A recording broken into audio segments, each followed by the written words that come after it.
لماذا يبكي هذا؟ يقول أحدهم: زرت أخا لي في الله فقال لي إن والدة جارنا قد ماتت وسيصلى عليها اليوم في الجامع الكبير، فهل ترغب بالذهاب معي؟ فقلت: نعم، وهل يكره الإنسان فعل الخير؟ يقول: صلينا على الجنازة ثم تبعناها إلى المقبرة. هناك عند القبر كان رجل يبكي بكاء شديدا. قلت: من هذا؟ قال: صاحبي هذا ابنها. قلت: ألهذه الدرجة كان يحبها وبارا بها؟ قلت: ألهذه الدرجة كان يحبها وبارا بها؟ قال صاحبي: لا، بل هي دموع الندم، بل هي دموع الندم. لقد ماتت ولم يرها منذ 3 سنوات، لقد لبثت في المستشفى 20 يوما، وكانت تطلب رؤيته ولم يأتي لرؤيتها. ماتت ولسان حالها: قلبي على ولد فطر وقلب ولدي علي مثل الحجر. هكذا نحن لا نعرف قيمة الشيء حتى نفقده. وأي شيء في حياتنا أعظم من أمهاتنا؟ يا الله، كيف يحتمل الإنسان فراق أمه التي تلقته نطفة لا ترى وتشكل في أحشائها خلية خلية، وتكون عظمه من دمها ونبت لحمه من حلو لبنها. أمك التي لا يلد لها طعام ولا يهنأ لها مقام حتى تراك من السمع والبصر. كم آثرتك على نفسها مع الخصاصة، كم سهرت لتنام، كم جاعت لتشبع، وكم شقت لتسعدان. أسألك بالله، من ذا الذي يسد الفراغ الذي تركته أمك، وهي التي كانت لا ترى الحياة إلا من خلالك والسعادة إلا بوجودك، بل جعلت أكبر همومها أن تحملك في بطنها وتحضنك في حجرها وترطبك بنظراتها وترويك من صدرها، فأنت لها الأجمل منظرا والأعذب صوتا. ويوم أن عقدتها ردت شفاءك بحبها وغلظتك بشفقتها ونسيانك بسؤالها عنك. والله ما عرف قدرها إلا الله حين جعل الجنة تحت أقدامها وجعل النظر إلى وجهها عبادة، وربط حقه بحقها وشكره بشكرها. قال سبحانه: واعبدوا الله ولا تشركوا به شيئا وبالوالدين إحسانا.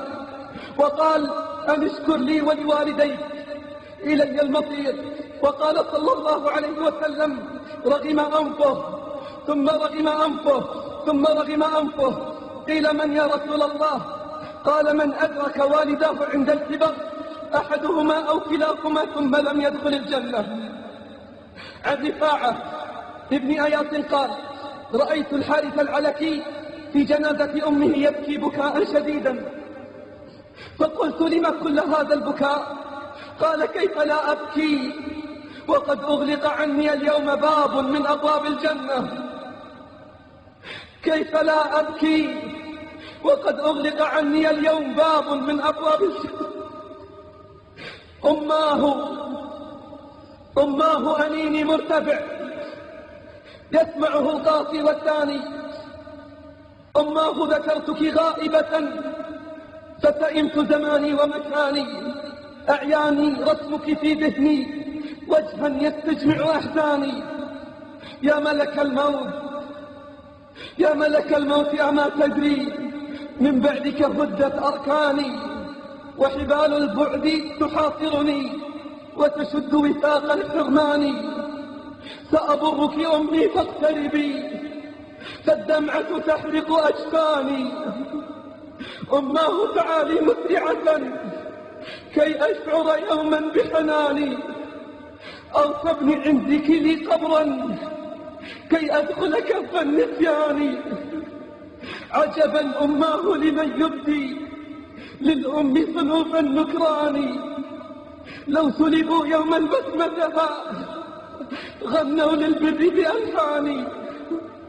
ندموا بفرض جهالتهم أم باعوا بالباقي الفاني. فالأم نعيم يعرفه، فالأم نعيم يعرفه من جرب يوم الحرمان. عن ابن بريدة عن أبيه أن النبي صلى الله عليه وسلم لما قدم مكة أتى رسم قبر فجلس إليه فجعل يخاطب، ثم قام مستعبرا فقلنا يا رسول الله إنا رأينا ما صنعت. قال إني استأذنت